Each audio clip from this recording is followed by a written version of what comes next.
우리는 바울의 선교 여정의 그 결과치를 잘 알고 있기 때문에 이렇게 쉽게 말하죠. 결국 막힘도 은혜였지. 결국 막히는 것도 다 은혜라니까. 하지만 우리와는 달리 그 선교의 현장에 있었던 바울의 답답함, 그것은 마음의 말로도 어떤 말로 표현할 수 없는 무거움이었을 거예요. 대개 이제 우리가 어떤 일을 하다가 탁 막히면 우리는 자동 모드로 이런 생각들이 막 떠오르잖아요. 그죠? 아니, 왜 안 되는 거지? 도대체 문제가 뭐야? 왜 하필 지금 이게 안 되냐고. 그런 생각을 하게 됩니다. 뭔가 이렇게 상황이 나빠서 그렇다고 생각하긴 하는데 뭔가 브레이크가 탁 걸렸기 때문이고 사람 때문이고 시간의 타이밍이 어긋져서 그렇다라고 생각을 해요. 그러다가 마지막에는 이렇게 말합니다. 내 한계다, 한계. 내 탓이다. 그러죠. 그런데 오늘 우리에게 주어진 이 본문의 말씀은 우리에게 전혀 다른 각도를, 관점을 보여줘요. 막힘이 아니라 막아주심이라는 겁니다. 막힘은 내가 현실로서 경험하는 것이지만 그 현실의 막힘 속에 하나님을 연관짓는 해석인 거죠. 여러분, 나의 막힘에 하나님이 개입되어 있다는 사실을 보지를 못하면 계속 답답해요. 끝까지 답답해요.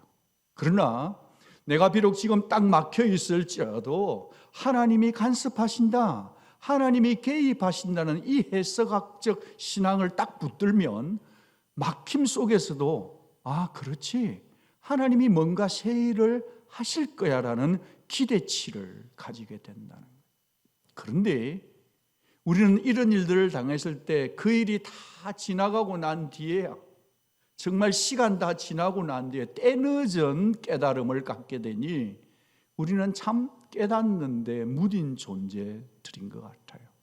자, 그렇다면 하나님이 개입하신다, 하나님이 간섭하신다는 이 말은 뭘 의미할까요? 그것은요, 우리 마음대로 되게 하지 않으신다는 거예요. 우리의 플랜을 수정하게 만드신다는 겁니다. 우리는 이쪽으로 가고 싶고 꼭 이쪽으로 가야 되겠는데 하나님은 이쪽이 아니라 저쪽으로 가야 된다, 저쪽으로 해서 우리를 돌리신다는 것입니다.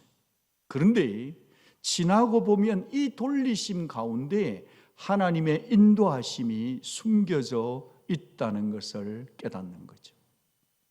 자, 그래서 우리가 함께 지금 바울 선교 현장에 탁 막혀 있는 그 선교의 현장으로 우리가 같이 한번 가봤으면 해요. 지금 바울은 2차 선교 여행 중인데 그의 목적은 뭐냐? 1차 때 전도해진 그 지역을 되돌아보는 거예요.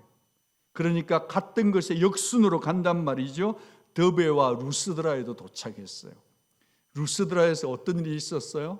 돌을 심하게 맞아 죽을 뻔했어요. 상처죠.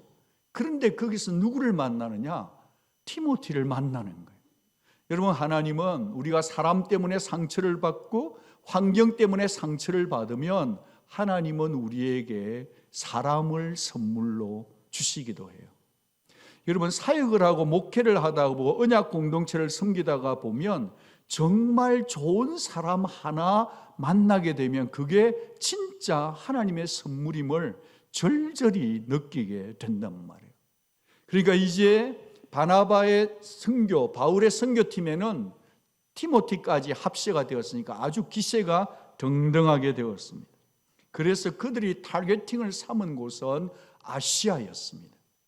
근데 이 아시아는 오늘의 우리의 개념으로 한국, 일본, 중국이 있는 이 아시아가 아니고 로마의 행정구역 아래에 있던 아시아인데 지금의 터키의 서쪽 지방을 일컬어서 로마의 정부가 아시아, 소아시아라고 행정구역을 해뒀어요.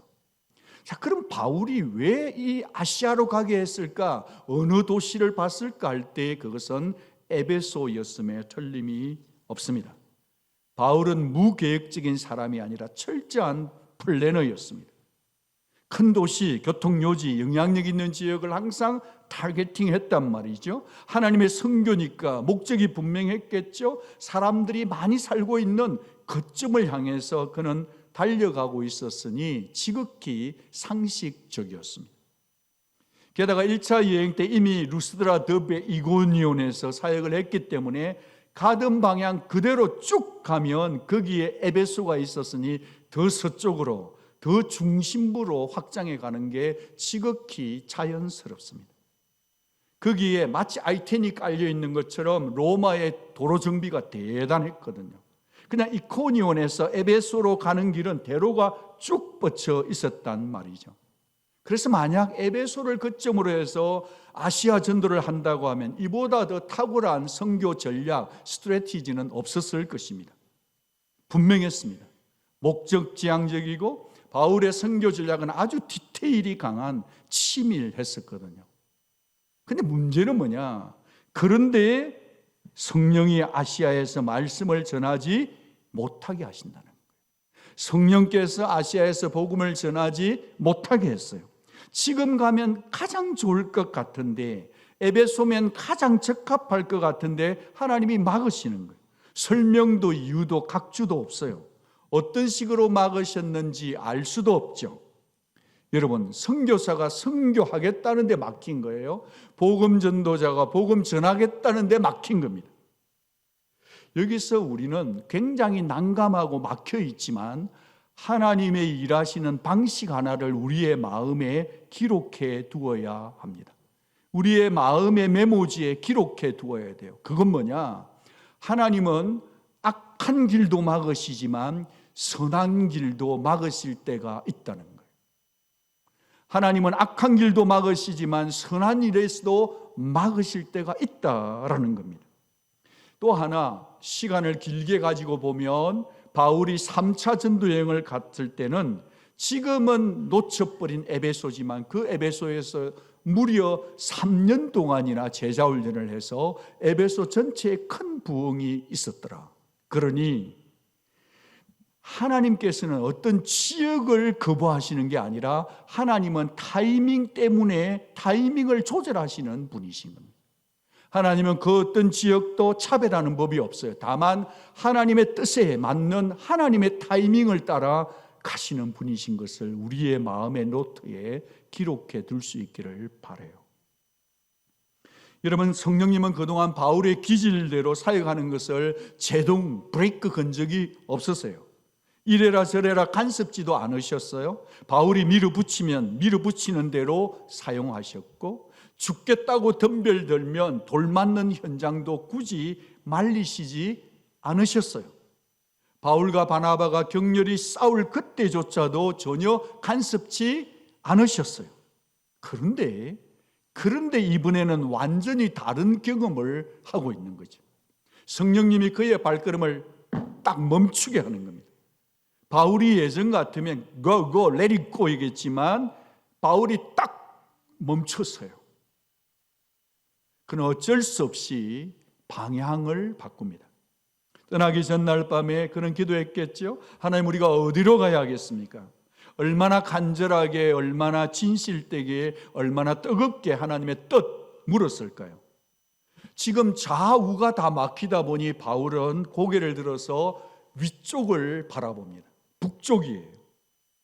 거기에 비투니아가 있었는데 비두니아에 니케아라고 하는 중요한 도시가 있었거든요. 그들이 브루기아와 갈라디아 땅으로 다녀가 무시아 앞에 이르러 비투니아로 가고자 애쓰되, 여기서 한 가지 알려드리고 싶은 것은 아시아, 갈라디아, 브루기아, 무시아, 비투니아 같은 이름들은 도시 이름이 아니에요. 도시를 포함한 큰 행정구역의 이름이었습니다. 우리식으로 말한다면 경기도 안에 여러 도시가 있듯이 텍사스 스테이트 안에 여러 도시가 있듯이 말입니다. 그러니 그들이 갈라디아, 브루기아를 통과했다는 것은 한 도시가 아니라 광범위한 지역을 통과하고 있었다는 것을 말합니다. 그렇게 무시아 땅도 통과하고 비투니아로 올라가고자 애를 쓰고 가고 있는 중인데, 그런데 또다시 막힙니다. 비투니아로 가고자 애를 쓰는데 지금 애를 쓰고 있어요. 그런데 예수의 영이 허락지를 않으시는 거예요. 이번에는 누가는 바울을 인도하는 성령을 일으켜서 예수의 영이라고 알려줍니다. 예수 그리스도를 믿는 자에게는 성령도 계시고 예수 그리스도의 영이 함께 계시죠. 본문은 애를 썼는데 예수의 영이 허락지 않았다고 합니다.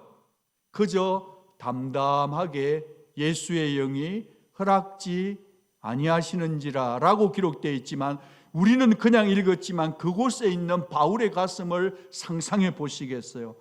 결코 담담할 수가 없는 일이에요.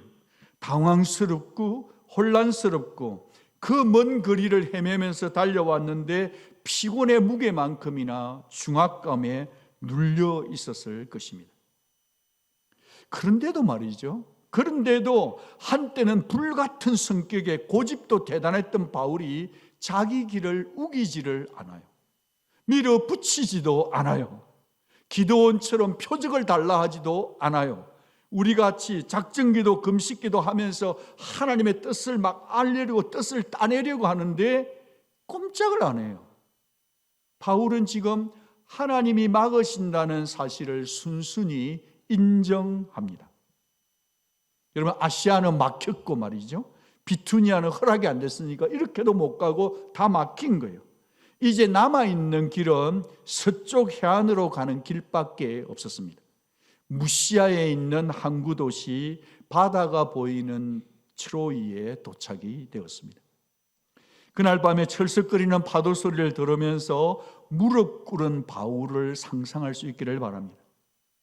왜 제가 지금 이 자리에 있습니까? 저는 다음에 어디로 가야 하겠습니까? 제 다음 스텝은 무엇입니까?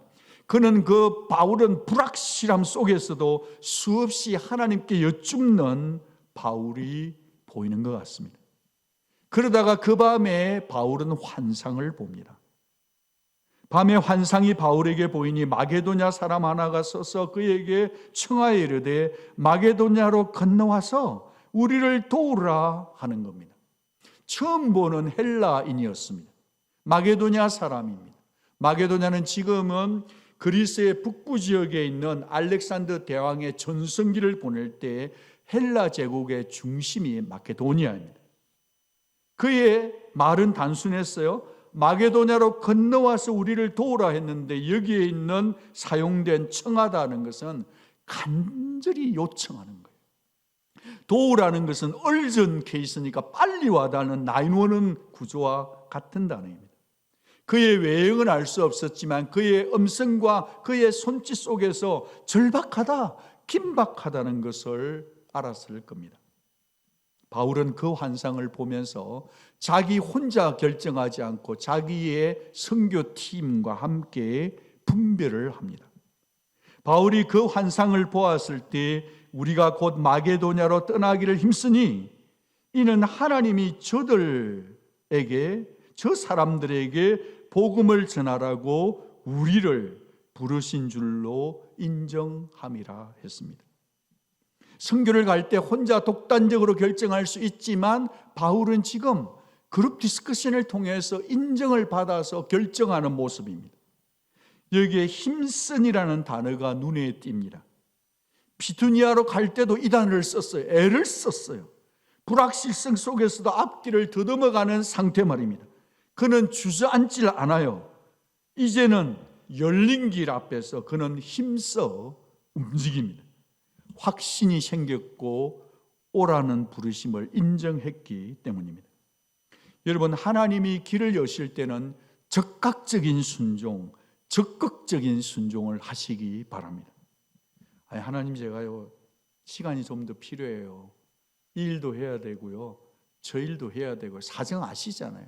그러면 하나님의 선교의 역사의 수레바퀴에 같이 타고 갈 수 없다는 겁니다. 이제 주 예수 그리스도의 복음이 아시아를 넘어서 어느 대륙으로 들어가죠? 유럽 대륙으로 들어가는 순간입니다. 이 건너감을 통해서 드로아에서 마케도냐로 들어감을 통해서 복음이 이제 로마까지 이어질 출발을 하는 겁니다. 성령님은 바울이 전혀 예상치 못했던 그 땅을 환상으로 보여주시고 이동하기를 원했습니다. 그래서 화살표가 있는 저곳이 에게해인데 그 에게해를 건너가서 첫 번째 만난 사람이 누구죠? 여러분이 잘 아시는 자주장사 루디아.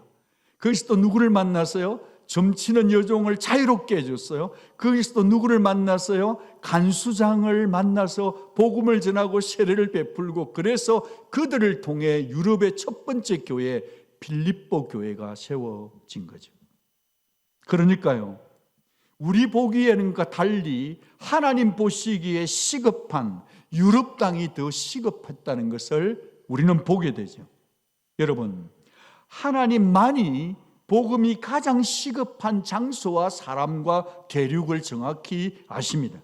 그리고 지금도 하나님께서는 누군가의 마음을 움직이셔서 꼭 필요한 타이밍에 꼭 필요한 장소로 보내시고 계시는 줄 믿습니다. 이게 선교의 비밀이죠.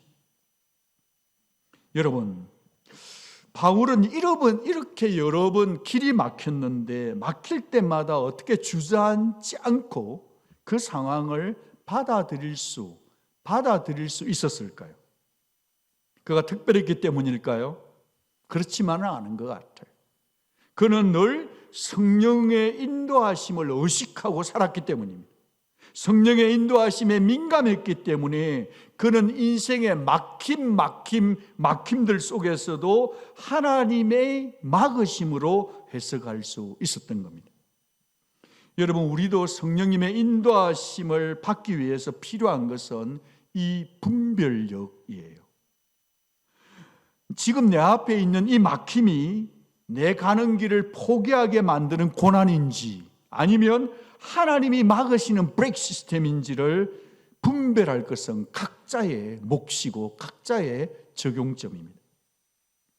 이게 만약에 고난이라고 한다면 어느는 어떻게든지 간에 믿음으로 인내하고 신뢰하면서 이 고난을 브레이크트루 해야 되겠지만, 하나님의 뜻이 있어서 여러분을 막으셨는데 그대로 전진해 나가면 큰일 납니다. 하나님의 뜻인데 전진해 가면 안 되는 것입니다. 그때는 멈출 수 있는 순종이 필요한 거죠.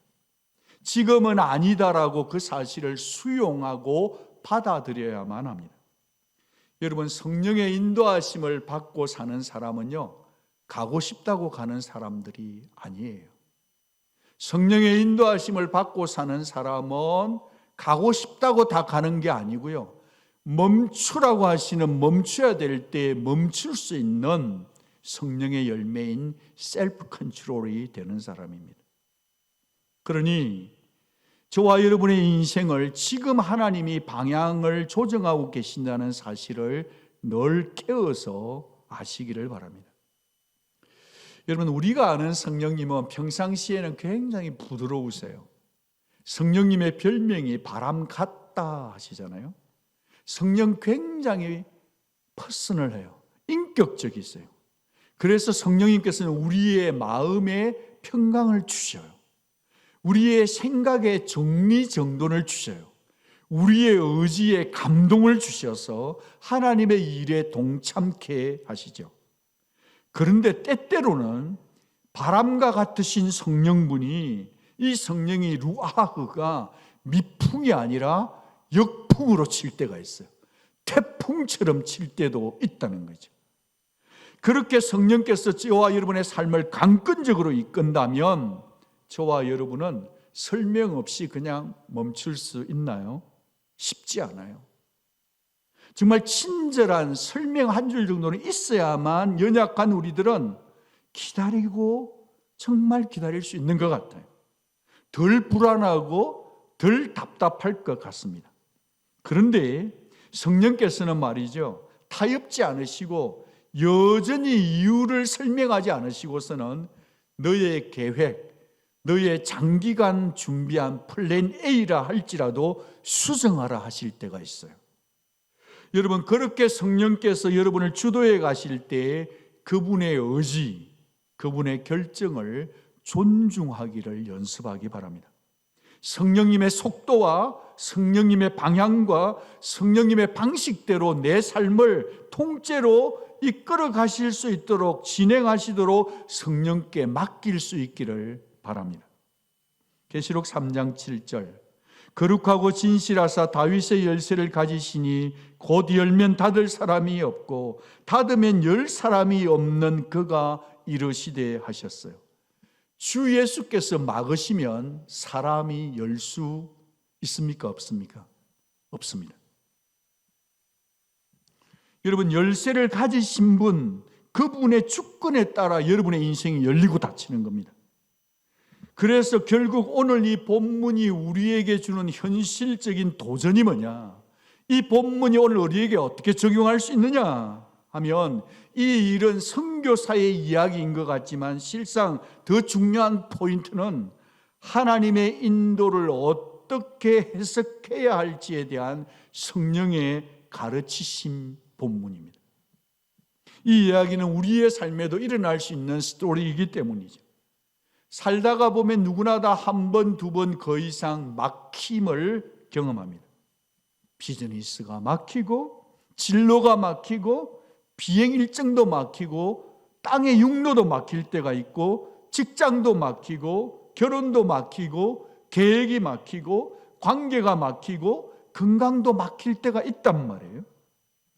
그렇게 되면 대부분 우리는 막힘에는 낙심해요.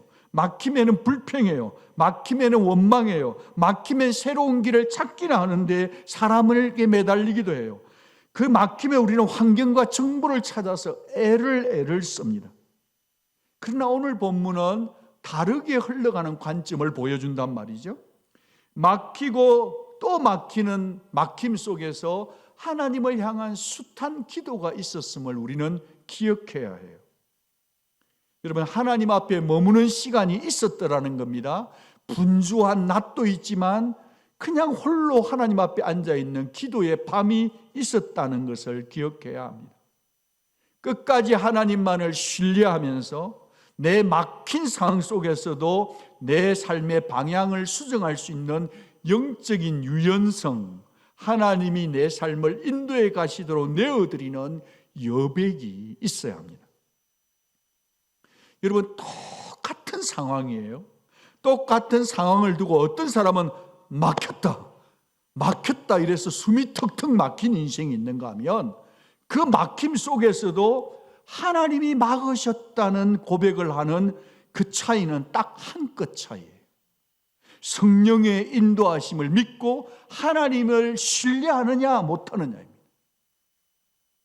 그렇다면 결정적인 순간에만 맡길 것이 아니라 우리의 매일의 일상에 살면서 성령의 인도하심을 따라가야 합니다.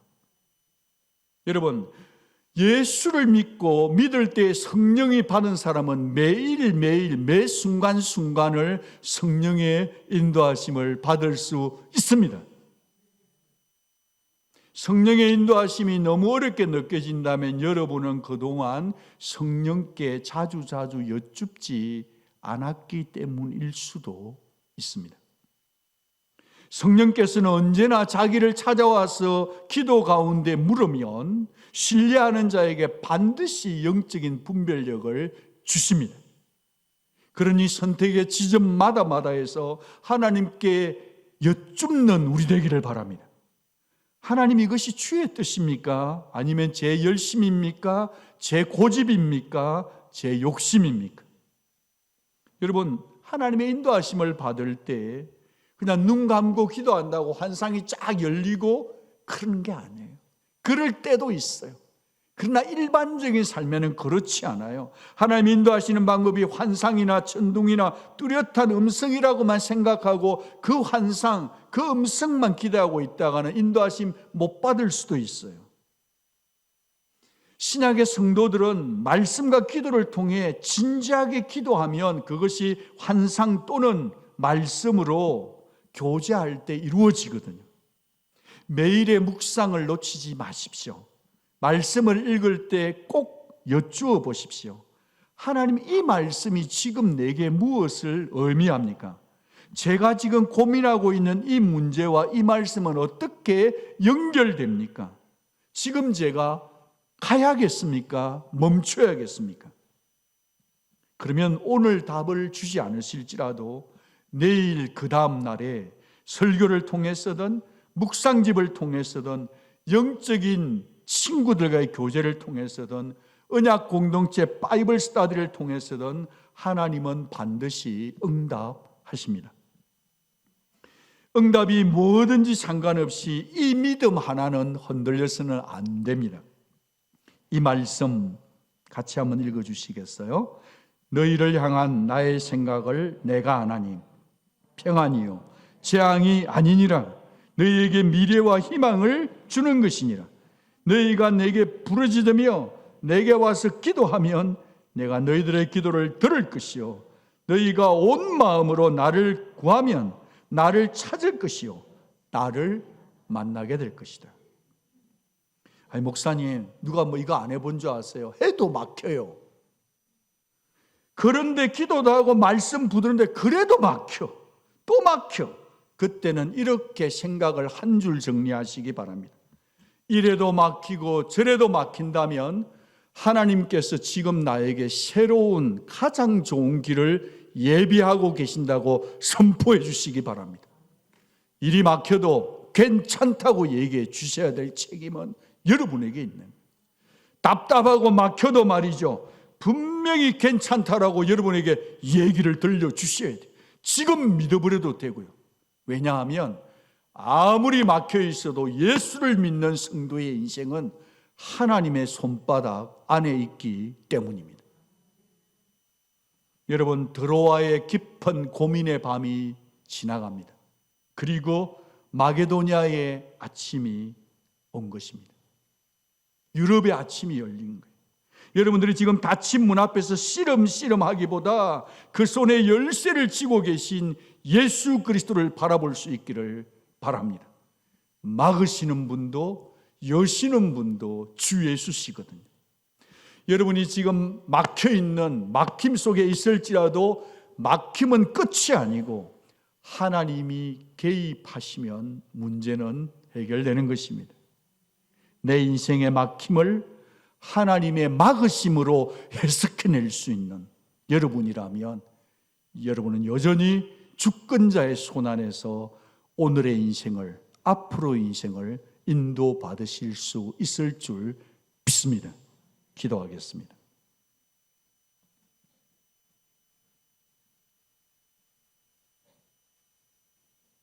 여러분, 기도하십시다. 내 인생의 막힘을 원망이 아니라 하나님의 막으심으로 해석할 수 있는 믿음과 신뢰와 분별력을 지금 주십시오. 기도하십시다. 성령의 인도하심에 민감하게 반응하는 삶 살게 하시고, 하루를 살더라도 한 계획을 하더라도 나의 계획이 아니라 하나님 기뻐하시는 방향 따라 살 수 있도록 기도하십시다. 지금 어떤 막힘 중에 있을지라도 길을 여시는 하나님만 신뢰하면서 살아갈 수 있도록 기도하십시다. 여러분 중에는 나는 지금 뭐 그리 선택할 것도 없고 고민도 없고 그냥 이대로 쭉 가면 돼요, 그런 분이 계실지라도 혹시 모르니 하나님이 여러분을 향한 계획과 시그널이 무엇인지를 기대하는 마음으로 여러분의 인생이 더 복되기 위해, 재헌신하기 위해 성령의 음성을 여쭙고 자문을 구하고 살아가는 시간, 이 한 시간 되었으면 좋겠습니다. 말씀을 받았으니 다 같이 말씀 안에서, 성령 안에서 하나님의 얼굴을 구하고 기도하겠습니다. 같이 소리내어 기도합니다.